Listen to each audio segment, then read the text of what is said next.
Most defendants accept their fate and move on. But when Pam Bondi was slapped with a sudden fine, she didn't just accept it, she fought back with such precision that even the judge began to question his own ruling. Pam Bondi never imagined her day would take such a sharp turn. Courtroom 3, B in a Tampa courthouse, was supposed to be just another stop in her routine. A quick hearing, a minor procedural matter, nothing more. She had stood in this very room countless times before, facing judges with varying degrees of experience. Today should have been no different. Seated at the defendant's table, she maintained a neutral expression, casually scanning through her notes. Across from her, a city attorney adjusted his tie, shifting uncomfortably in his seat as he waited for the judge's entrance. The case was trivial, something that should have been wrapped up in 10 minutes. Then, Judge Raymond Dalton walked in, and Pam instantly sensed something was off. Dalton was the kind of judge who didn't need to raise his voice to command attention. Tall, with a graying beard and deep-set eyes, he carried an air of authority that made the room feel smaller. Most judges took a moment to settle in, acknowledge the attorneys, and review the files before making any remarks. Not Dalton. "Let's get right to it," he said, his tone flat, his expression unreadable. Pam sat up slightly, instinctively recognizing the shift in atmosphere. "The court has reviewed the matter at hand," Dalton continued, his voice unwavering. "After considering the arguments, I find that the defendant is in violation of Local Statute 14B and is therefore subject to a fine of $10,000 payable immediately." Silence. Pam's eyebrow lifted just slightly, though her mind was already racing. She had expected a discussion, perhaps a debate, maybe even a warning. But this, an immediate judgment with no deliberation? Even the city attorney looked taken aback, casting her a glance that seemed almost apologetic. She calmly folded her hands and spoke with measured control. "Your Honor, with all due respect, proceedings have yet to begin. I haven't even had the opportunity to present my defense." Dalton barely blinked. "The arguments are irrelevant. The violation is clear." Pam inhaled slowly, keeping her expression unreadable. The room was too quiet, the tension thick. She wasn't one to lose her composure, but something about this felt calculated. This wasn't just a ruling, it was a message. She studied Dalton carefully. There was something in. Pam had fought bigger battles. This wasn't about the fine, it was about the principle, and that was something she refused to ignore. She met Dalton's gaze without hesitation. "Then I suppose we should begin." A weighted silence filled the courtroom. The city attorney shifted uncomfortably. The court stenographer adjusted her posture, sensing something different. Even a few spectators in the back leaned forward, drawn in by the growing tension. Pam glanced at the legal brief before her, though she didn't need it. She already knew her move. Dalton thought he had the upper hand. He was about to learn otherwise. Before anyone else could speak, she raised a hand, signaling that she wasn't done. And what came next would leave the entire room in the stunned silence. She let the pause stretch just long enough to make an impact. No rush, no hesitation. With deliberate precision, she turned a page in her folder, not out of necessity but for effect, before finally looking up at Judge Dalton. "Your Honor, before we proceed, I'd like a clarification." Her voice was even, controlled. "Are you stating that the defense has no right to present arguments in a legal proceeding?" Dalton's expression remained unreadable. "I'm saying the violation is clear, and the fine stands." Pam tilted her head slightly, studying him. Then she nodded, intrigued. Dalton raised an eyebrow. "Something amusing, Miss Bondi." Pam leaned back just enough to appear relaxed, her tone almost casual. "Not amusing, just surprising. In all my years practicing law, I've never seen a judge dismiss a defense before hearing a single word of it. It's, what's the term, unprecedented." A flicker of tension crossed Dalton's face. He knew what she was doing. She wasn't outright challenging him yet. She was laying the groundwork, forcing him into a response. Around the room, lawyers and clerks exchanged glances.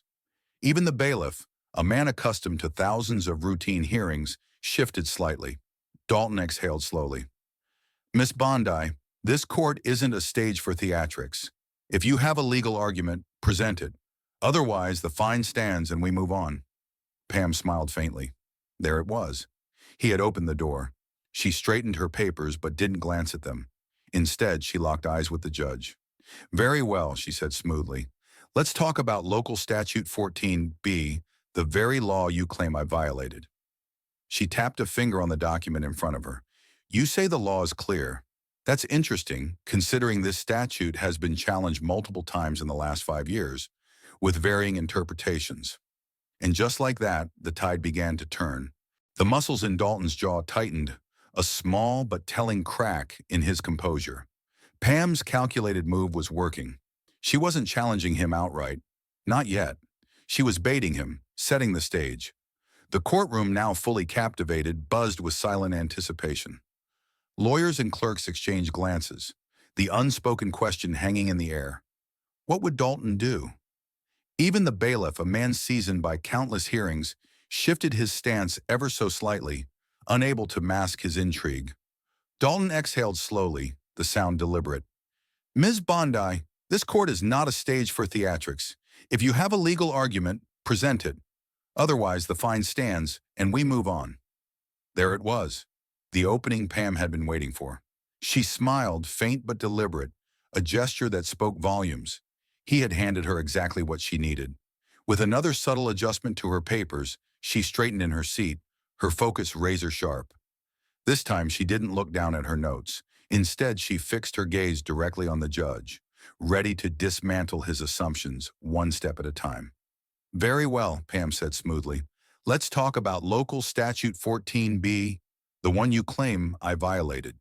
She tapped a finger against the printed document in front of her. "You say the law is clear, but that's interesting because, as it happens, this very statute has been challenged multiple times over the past 5 years, with conflicting interpretations." Dalton's eyes narrowed slightly, but he said nothing. Pam took that as her cue to continue. "Take subsection C, for example," she said, her tone steady, almost conversational. "It's so vaguely worded that courts have ruled it unenforceable in at least 3 separate cases. And just last year, an appellate court found that imposing fines under this statute, without affording due process, constitutes a direct violation of constitutional protections." The room was utterly silent. Pam felt the shift in energy, and judging by the way Dalton sat up a little straighter, he felt it too. His tone sharpened. "Those cases do not apply here." Pam didn't miss a beat. "Don't they?" She turned another page in her folder. "Because from where I'm sitting, they apply perfectly. The ruling in Reynolds versus Clearwater was crystal clear.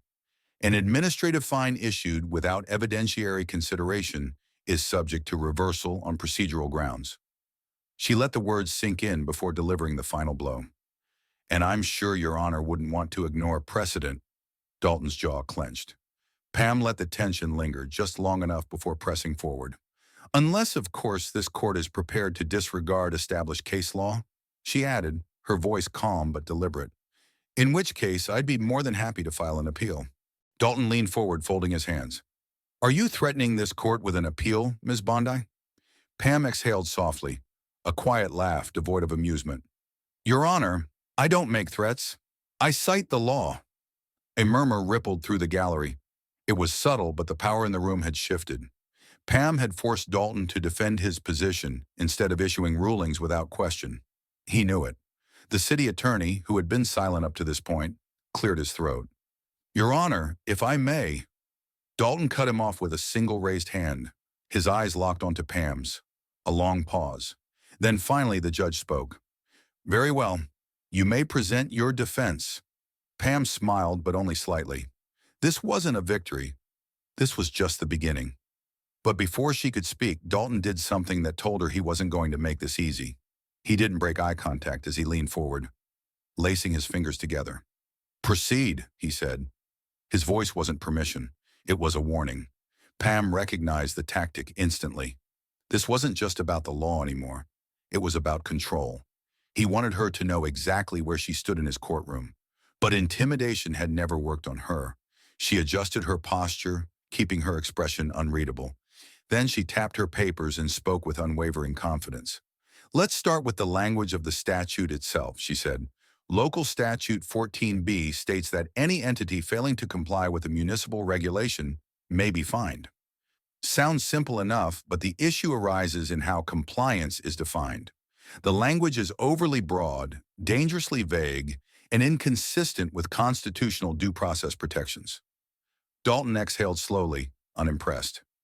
And yet, Ms. Bondi, this statute has been enforced repeatedly without issue. Pam tilted her head slightly, her smile knowing. That's interesting, she said, flipping to another page, because according to public records, at least 4 previous cases resulted in partial or full dismissals due to the very vagueness I'm pointing out now. Pam's gaze flicked to the city attorney, then back to Dalton. Unless, of course, you'd like to argue that due process only matters when it's convenient. Dalton's grip on the bench tightened ever so slightly. Ms. Bondi, if your argument rests on vague procedural objections, I suggest you reconsider. The law is enforced as written. Pam let the silence linger just long enough before replying. Except when it isn't. A murmur rippled through the back of the courtroom. Pam reached for another document, holding it up for emphasis. Let's talk about Henderson versus City of St. Petersburg. The defendant in that case was fined under this exact statute. Same wording, same enforcement method. But the appellate court ruled that the city's interpretation violated state-level protections. She paused, letting the weight of her words settle.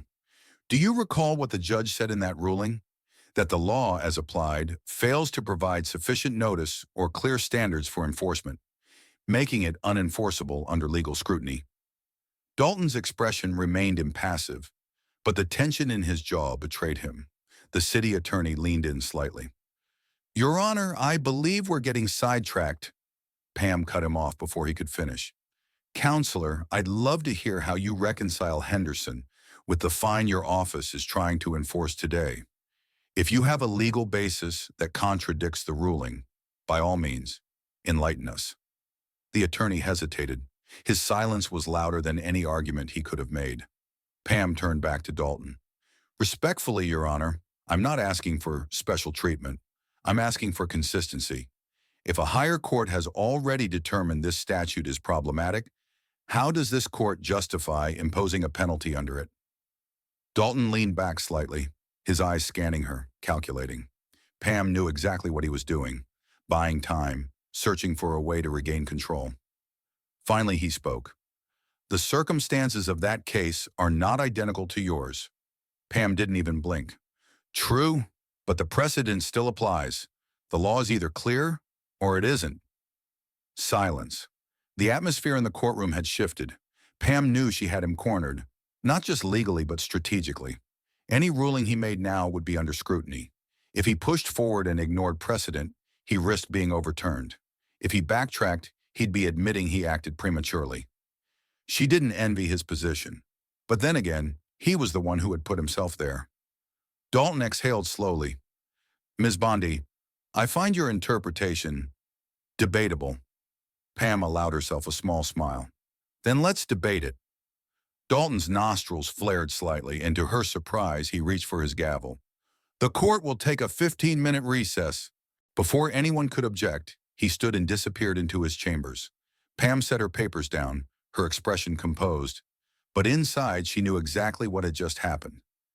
Dalton wasn't ready to concede, but he wasn't ready to rule against her either.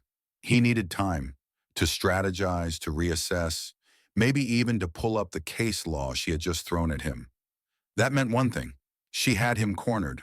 But when he returned, she knew he wouldn't be alone.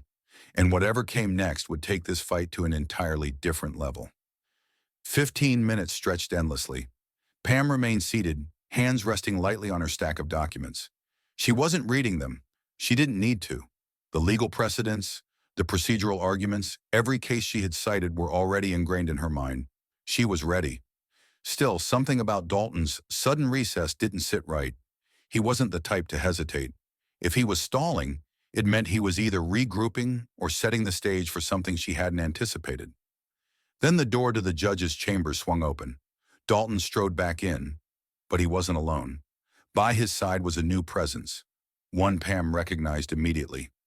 Judge Alan Whitaker, a senior judge, higher ranking than Dalton. The air in the courtroom shifted. This wasn't standard procedure. Bringing in another judge mid-hearing wasn't just unusual, it was calculated. Pam straightened slightly, keeping her expression unreadable. Dalton took his seat, clearing his throat.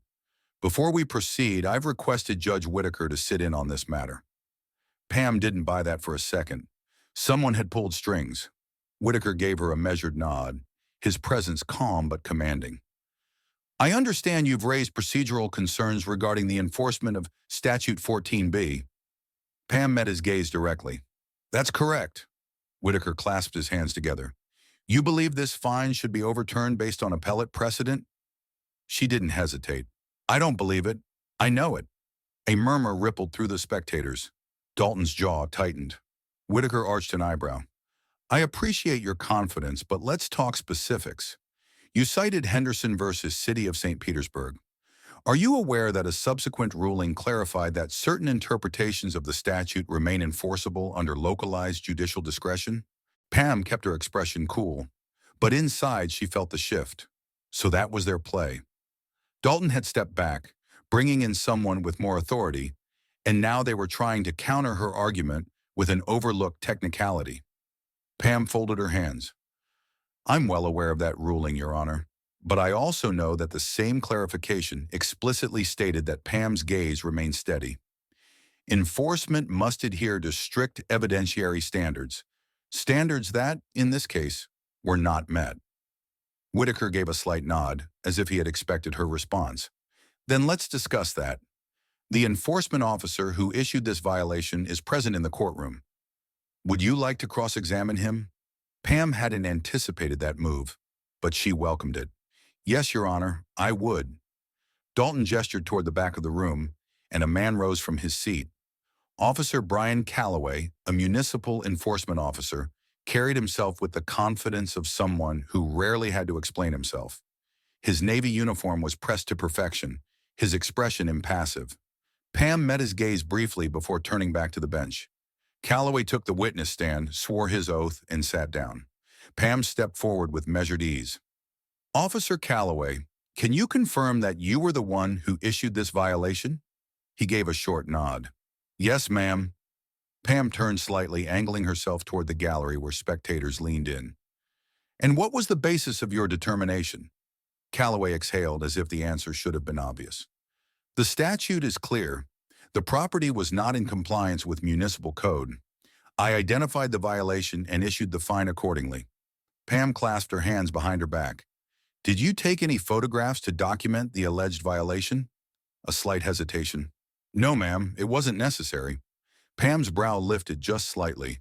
You didn't document the violation, yet you issued a fine. Calloway shifted in his seat. I've been doing this for years. I know what I'm looking at. I didn't need a photo to confirm what I saw. Pam let the silence hang for just a second, long enough for the weight of his words to settle over the room. Then she turned back to the bench. Your Honor, without photographic evidence, written witness statements, or any tangible proof, we are left with nothing more than a subjective assessment. That directly contradicts the evidentiary standards required under the appellate clarification Judge Whitaker himself cited earlier. Whitaker's face remained unreadable, but he leaned back slightly. He knew she had a point. Pam didn't let up. So I ask again, how does this court justify imposing a fine under a statute that fails to meet the legal standard for enforcement? The silence in the courtroom was suffocating. Judge Dalton's fingers tapped rhythmically against the bench, but he wasn't looking at Whitaker. That told Pam everything she needed to know. He had expected to win this argument. He had expected Whitaker's presence to corner her, to shut down her challenge. Instead, she had taken his own counterpoint and unraveled the case against her, thread by thread. Dalton exhaled sharply. This court will take another recess. Pam resisted the urge to smile. She knew exactly what was happening. They were running out of ways to push back. But she also knew Dalton wasn't the type to retreat without a plan. When the court reconvened, he would have something up his sleeve. The quiet hum of murmurs spread through the room as people exchanged glances. Another recess? That wasn't a good sign for Dalton. It meant he was struggling to regain control of a situation that had already slipped through his fingers. But Pam kept her focus.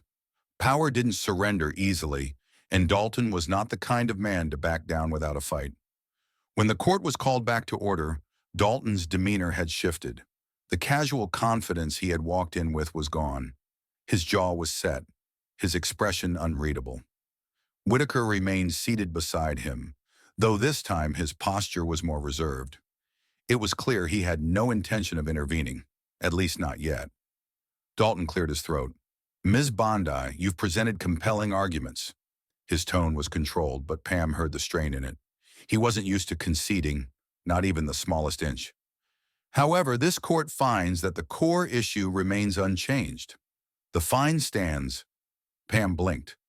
"Interesting." He was doubling down. She exhaled slowly, nodding as though considering his words carefully. Then, without hesitation, she turned to the court stenographer. "Can you read back the judge's last statement, please?" The stenographer, a sharp-eyed woman in her 40s, barely paused before repeating, "The fine stands." Pam turned back to Dalton. "Your Honor, just so I'm clear, are you stating on record that a municipal fine can be imposed without evidentiary proof, in direct contradiction to established appellate precedent?" Dalton's fingers twitched against the bench. "Ms. Bondi, this court has discretion." Pam's lips curved into a knowing smile. "It does, but discretion is not immunity from legal standards." The city attorney shifted in his seat, clearly sensing where this was headed. Pam stepped closer to the bench, her voice steady. "Let's put this in plain terms. If this ruling stands, it sets a precedent that any enforcement officer can issue a fine based on nothing more than their word. No evidence, no documentation, just an assertion." Dalton's silence told Pam everything she needed to know. She turned to the gallery, sweeping her gaze across the attorneys, clerks, and bystanders who had sat through the hearing. "Think about what this means," she said, her voice steady. "A business owner gets fined for a violation that may or may not exist. A homeowner is penalized for something they can't even verify, and if they challenge it, too bad, the court has discretion." A few heads in the gallery nodded, some exchanging glances. Pam turned back to Dalton. "That's not discretion, Your Honor. That's unchecked authority." Her words hung heavy in the room. Whitaker finally broke the silence. "You're arguing that allowing this fine to stand without evidence would undermine due process?" Pam nodded. "Not just due process, but judicial integrity. Because the moment we start accepting rulings based on assertion rather than proof, the legal system itself begins to erode." Dalton's grip on the bench tightened. He knew he had been backed into a corner. The city attorney saw the shift and jumped in. "Your Honor, if I may." Dalton raised a hand, cutting him off.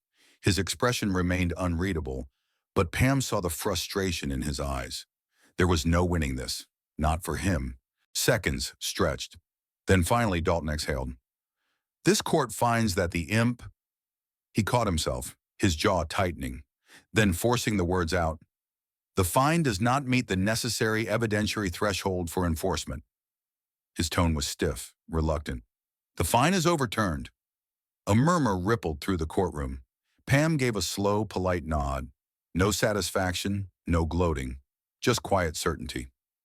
Dalton tapped his gavel against the bench. "Court adjourned." Just like that, it was over. Pam gathered her papers, tucking them neatly into her folder. As she turned to leave, she caught Whitaker watching her, his expression unreadable. Then just as she reached the exit, Dalton spoke again. "Ms. Bondi." She turned. Their eyes met. "I underestimated you," he admitted. Pam gave a small, knowing smile. "You wouldn't be the first." She turned and walked out, her heels clicking against the polished marble floor. But she knew this case wouldn't be forgotten. It had set a precedent, one that would ripple far beyond this courtroom. And somewhere, in another case, another judge would think twice before assuming they held all the power. As she neared the courthouse exit, a voice called from behind, "Ms. Bondi." She turned to see Judge Whitaker approaching, his expression still unreadable. He wasn't one for small talk. If he was stopping her now, it wasn't just for pleasantries. Pam crossed her arms loosely. "Something on your mind?" Whitaker studied her for a long moment before speaking. "You're good, Pam." She gave a small smile. "I try." He nodded, then glanced briefly at the courtroom doors behind him. When he spoke again, his voice was lower, meant only for her. I wasn't brought in to observe, Ms. Bondi. I was brought in to contain. Pam raised an eyebrow. To contain what exactly? Whitaker exhaled, his eyes scanning hers. Judge Dalton doesn't like losing. And in this case, it wasn't just about a fine.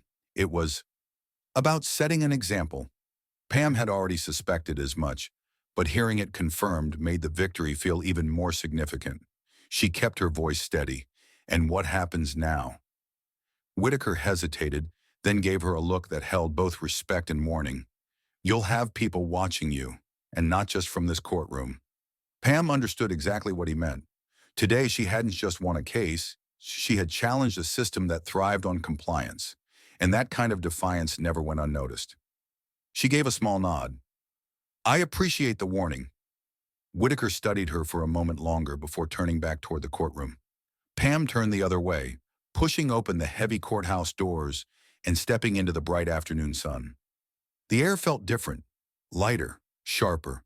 This wasn't the first battle she had fought in court, and it wouldn't be the last. But today's fight had proven something important. Power wasn't about who sat behind the bench. It wasn't about titles, robes, or authority. It was about knowing the rules well enough to challenge them. It was about standing firm when others expected you to back down. And most importantly, it was about never assuming that just because someone hands you a ruling, you have to accept it. Pam Bondi had walked into that courtroom expecting a routine hearing. She walked out having sent a message, one that would linger far beyond those marble walls. The law wasn't just about enforcement. It was about understanding, about questioning, about fighting back. And today she had done just that.